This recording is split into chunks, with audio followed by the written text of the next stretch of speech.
JP ini nama panggilannya kan.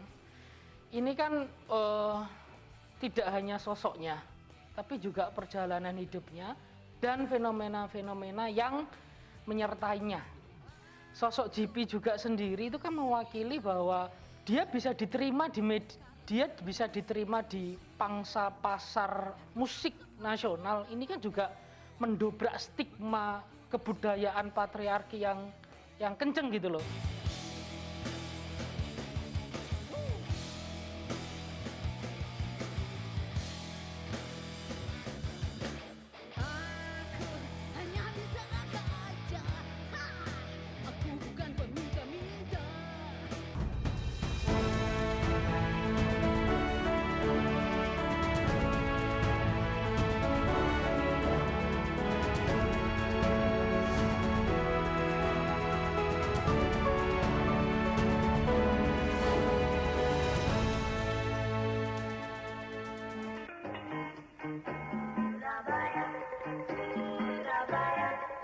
Berakhirnya masa pemerintahan Orde Lama di 1966 menjadi babak baru bagi dunia musik Indonesia.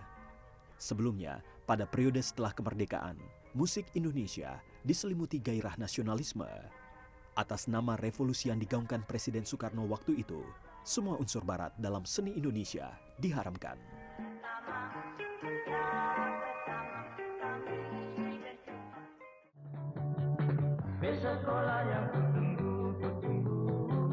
Soekarno bahkan melarang Kus Plus, band paling populer saat itu, dengan sebutan Ngak Ngikok yang merujuk pada suara babi, karena menganggap Kus Plus memainkan musik barat.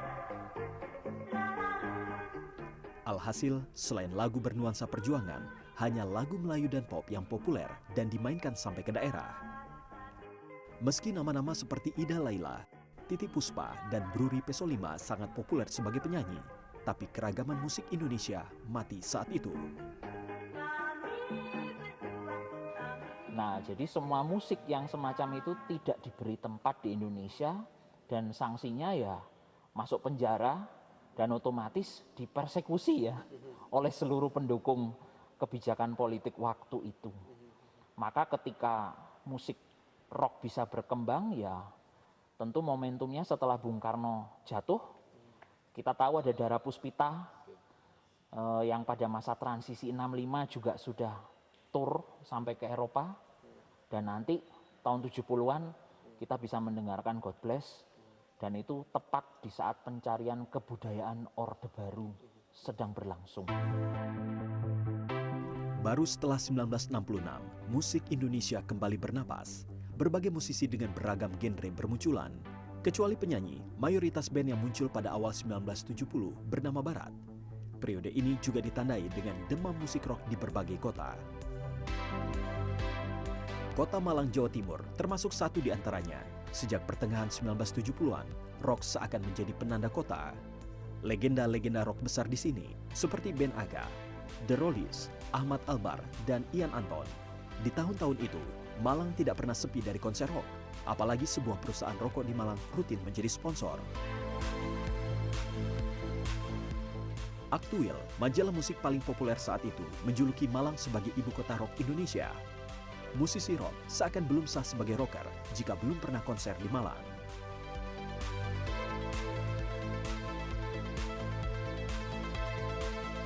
Gegap gembintanya ini banyak sekali konser-konser musik yang berlangsung di Kota Malang awal tahun 70-an ini.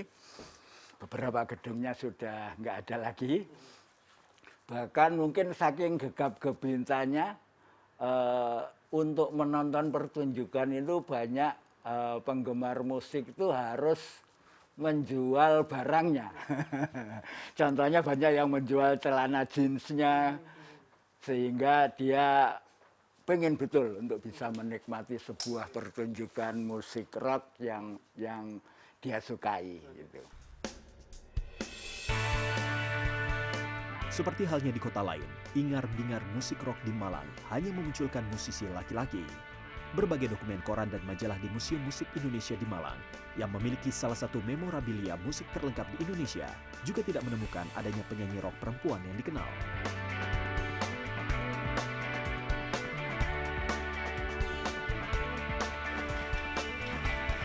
Sylvia Sarce sekarang tinggal di sebuah rumah yang asri di pinggir kota Malang. Di usianya yang ke-65, nyaris tidak banyak perubahan soal cara berpakaian dan gaya rambutnya. Masih sama seperti 40 tahunan lalu saat Sylvia masih populer sebagai lady rocker atau penyanyi rock perempuan. Berbagai media waktu itu menyebut Sylvia sebagai lady rocker pertama Indonesia.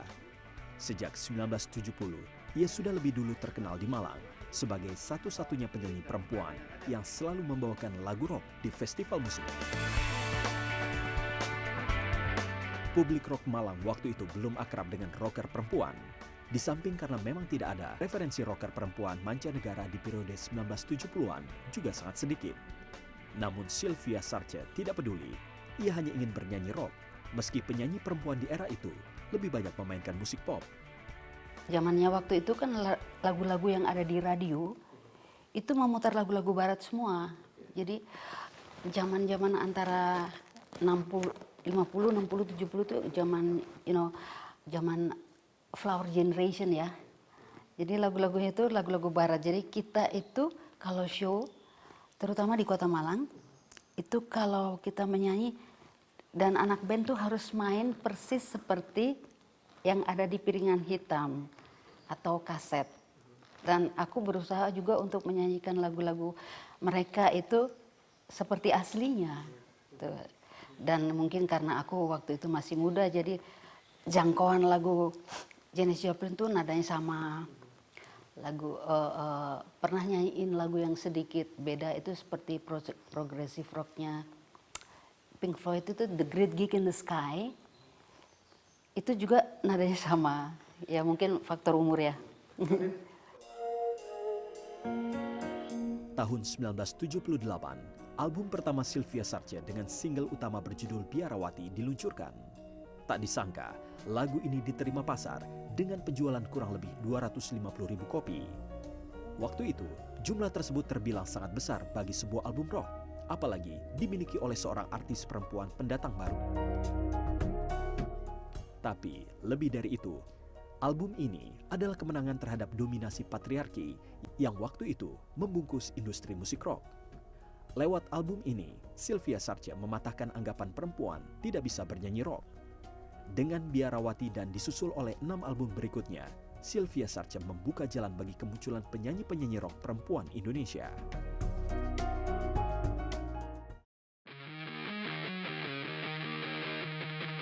Tabu untuk seorang perempuan berada di lingkungan anak-anak laki-laki. Kita yang tampil itu adalah penyanyi pop, bukan penyanyi rock.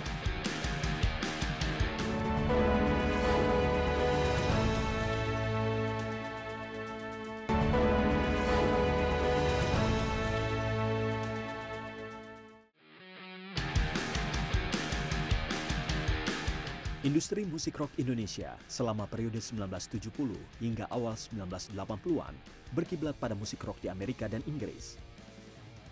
Selain soal musikalitas di studio rekaman, aksi panggung menjadi ukuran sukses tidaknya karir seorang rocker.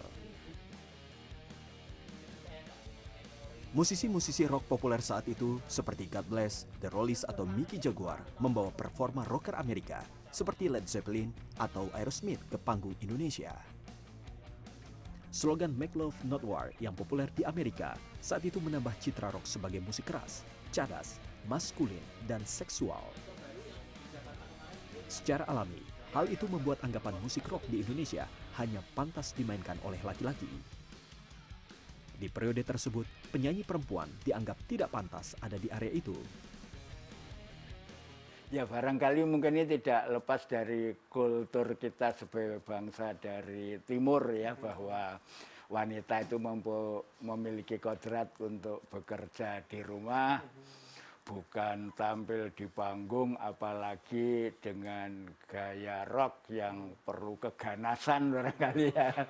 Nah mungkin kultur itulah yang mengakibatkan banyak penyanyi-penyanyi kita yang tampil itu adalah penyanyi pop, bukan penyanyi rock. Ya. Ada sedikit mungkin kata-kata ya datang dari luaran.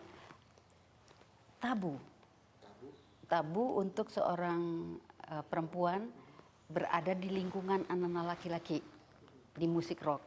Nah waktu itu aku memang kebanyakan show itu selalu sendiri gitu. Contohnya seperti vakansi rock yang diadakan oleh majalah Aktuil, diadakannya di Malang karena ada kontributor majalah Aktuil di Malang tuh Mas Hengki Irwanto ya, yang sekarang jadi MMI. Nah, tetapi karena aku ingin jadi diriku sendiri, aku terjang itu. Maksudnya terjang dalam arti ya aku maju aja terus walaupun image-nya atau kritik atau apa itu datang, tetapi kan tujuanku bukan yang aneh-aneh. Aku hanya mau menyanyi dengan ciri khasku sendiri, dengan kemampuan aku, dengan caraku gitu.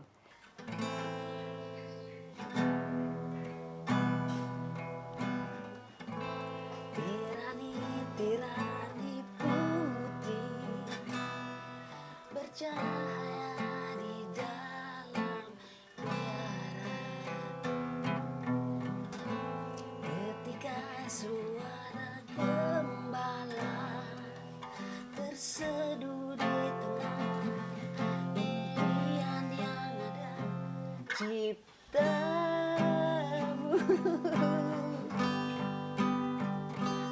Cintamu.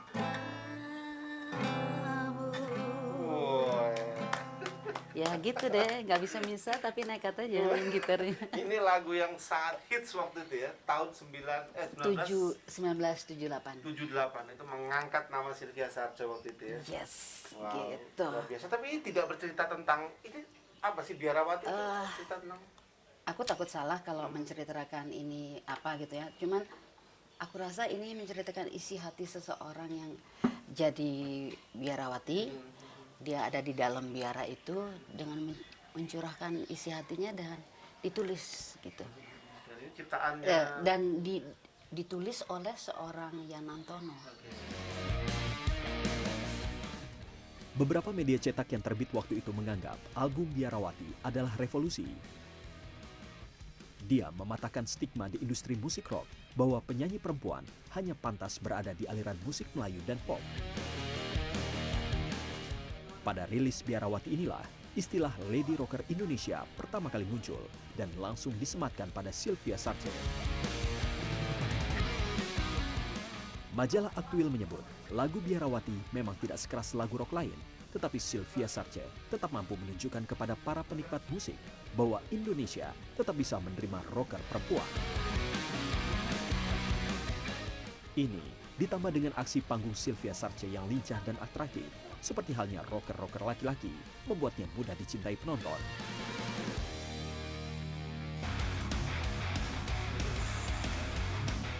Revolusi Sylvia membuat industri musik rock menjadi lebih ramah pada perempuan. Aksi-aksi panggungnya kelak juga banyak diikuti oleh lady rocker sesudahnya. Tapi prosesnya jelas tidak sekejap. Sylvia masih menghadapi tudingan, bahkan julukan bernada pelecehan.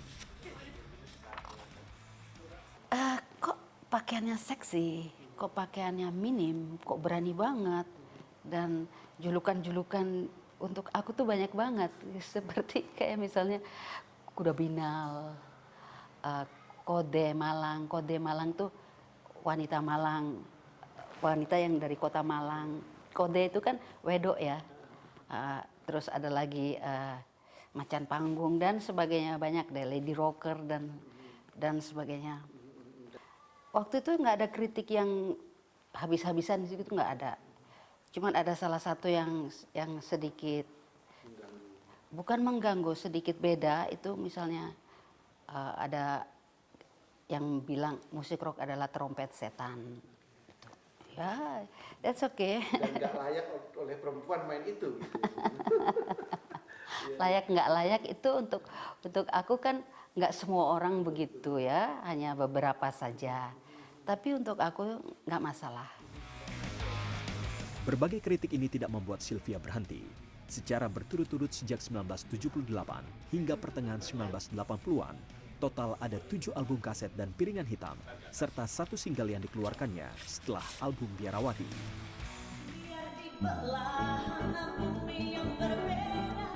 Bagi penyanyi Trie Utami, apa yang dilakukan Sylvia Sarce adalah monumen bagi sejarah musik Indonesia.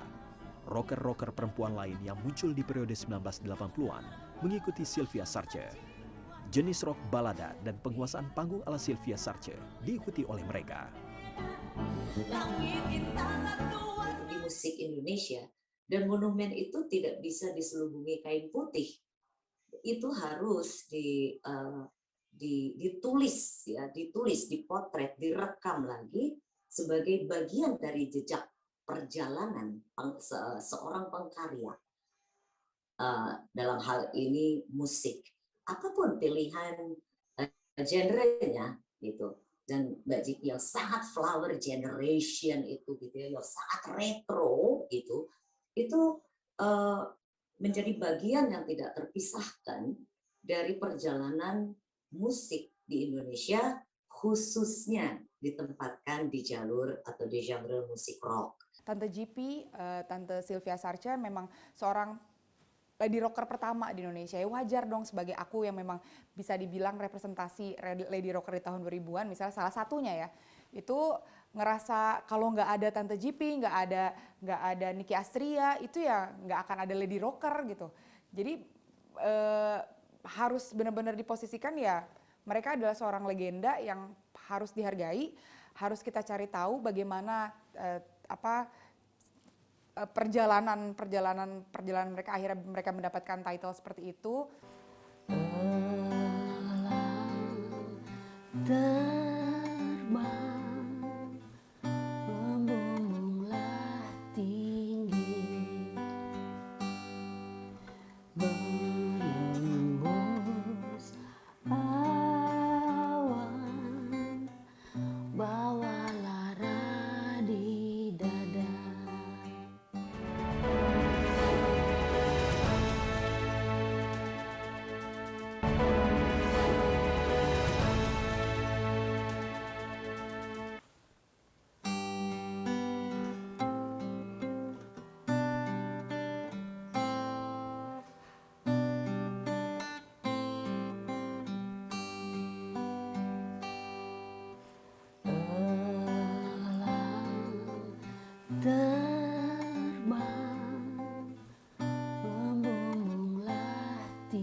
Lagu Elang Terbang ini adalah satu di antara beberapa lagu ciptaan Sylvia Sarce yang paling dia gemari. Dia mengumpamakan dirinya sebagai elang, terbang menjelajah tanpa tahu yang akan terjadi di masa tuanya. Tetapi di masa tuanya, ada sekelompok anak muda dari Yayasan Terakota Malang yang berupaya menceritakan kembali hidupnya dalam bentuk film dokumenter. Proposal mereka tentang Sylvia yang membuka jalan bagi musisi rock perempuan Indonesia dikirimkan ke Kementerian Pendidikan Nasional dan mendapat pembiayaan pembuatan film. Selama 3 bulan hingga akhir tahun 2020, film ini dibuat. Selain Sylvia, sejumlah narasumber yang tahu kiprah Sylvia dan situasi musik Indonesia periode 1970-an diwawancara. Katakan padaku.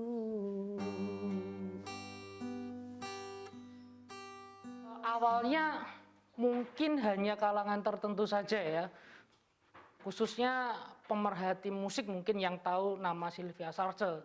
Untuk generasi sekarang, kalangan sekarang, tentu kalau kita mendengar Sylvia Sarce pasti bertanya siapa Sylvia Sarce kan gitu kan.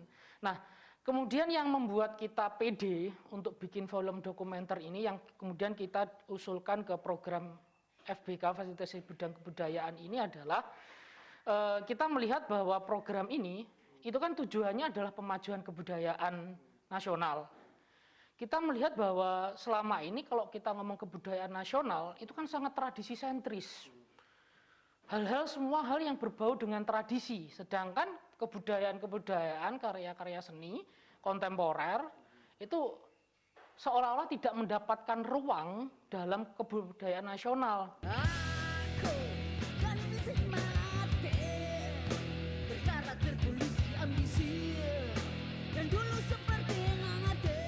Sebagai sebuah dokumenter, film berdurasi 48 menit ini tentu berpusat pada semesta Sylvia Sarce. Bagaimana perjalanan karir yang sudah dipupuk sejak kanak-kanak, dukungan ibunya yang mantan penyanyi keroncong, dan upayanya mengubah konstelasi musik Indonesia sebagai penyanyi rock perempuan.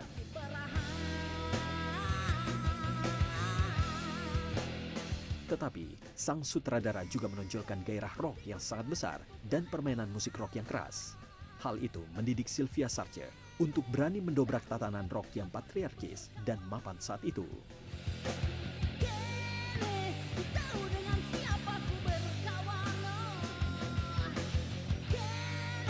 Kalau lihat filmnya yang sekarang itu ya karena ketika bertemu Bu Cipi sendiri dan keluarganya dan cerita-cerita itu, setelah itu dengan latar belakang konteks historis yang saya pahami dan saya teliti, akhirnya jadi seperti itu, bahwa Bu Cipi itu bukan tentang Bu Cipi lagunya aja, tapi keberadaan Bu Cipi itu berhubungan dengan semangat zaman saat itu, budaya populer saat itu. Ya, di Bu Cipi adalah sosok-sosok yang dilahirkan zaman itu seperti itu. Itu jadi sebuah poin penting yang ingin saya angkat ya.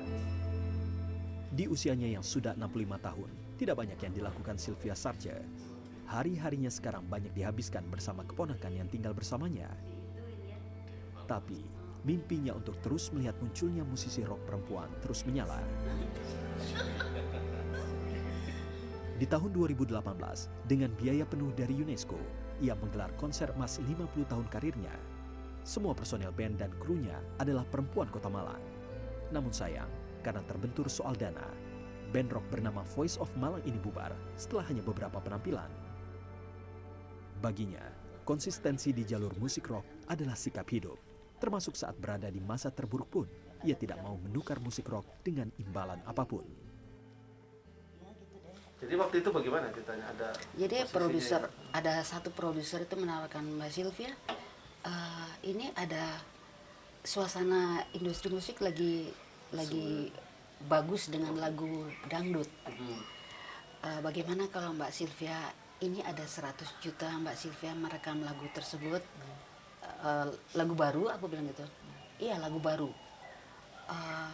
Akhirnya pembicaraan supaya beliau juga tidak tersinggung dengan jawaban aku nantinya, akhirnya dengan sangat menyesal, bukan menyesal sih sebenarnya, dengan sangat minta maaf gitu, akhirnya aku tolak dengan hormat gitu. 100 juta ibu tolak? Iya. Karena disuruh nyanyi dangdut? Padahal kondisi ibu waktu itu nggak punya apa-apa.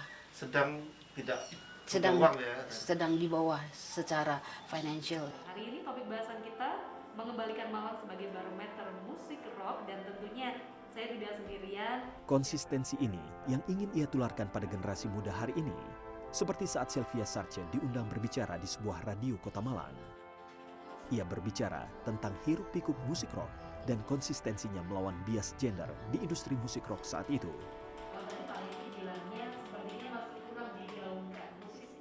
Jadi Sylvia Sarce ini selain seorang musisi, kepeduliannya akan perempuan ya, ini sangat luar biasa. Ya. Dia aktif di kegiatan perempuan dan lain sebagainya. Termasuk juga yang membuat saya terkesan adalah jiwanya ketika membuat sebuah konser yang mana manpowernya itu semuanya perempuan. Nah ini membuktikan bahwa GP ini sangat concern pada perempuan. Konsistensinya juga terhadap musik rock juga cukup. Konsistensi terhadap musik rock juga luar biasa ya. Dia nggak pernah nyanyiin lagu lain selain lagu rock. Jika Sylvia Sarce nggak pernah ada, atau dia tidak pernah mau untuk mengambil kesempatan ke Jakarta, tidak dikenal secara luas, apa kira-kira menurut Mas yang akan terjadi terhadap musik rock di tahun 70-an itu, apa yang akan terjadi? Sampai 80-an kira-kira. Ya mungkin Sylvia Sarce bisa digantikan oleh figur yang lain, tetapi mungkin tidak akan secepat tahun 76 kemunculan dari Lady Rocker. Bisa jadi Lady Rocker bisa lebih terlambat ya, atau mundur beberapa waktu. Bisa jadi muncul tahun 80-an awal, atau bahkan kejayaan musik rock bagi Lady Rocker kan 80-an akhir ya, yang melahirkan generasinya Nicky Astria, Anggun Cipta Sasmi, dan juga Nika Ardila. bisa jadi lady rocker akan menemukan momentum di dekade itu. Elang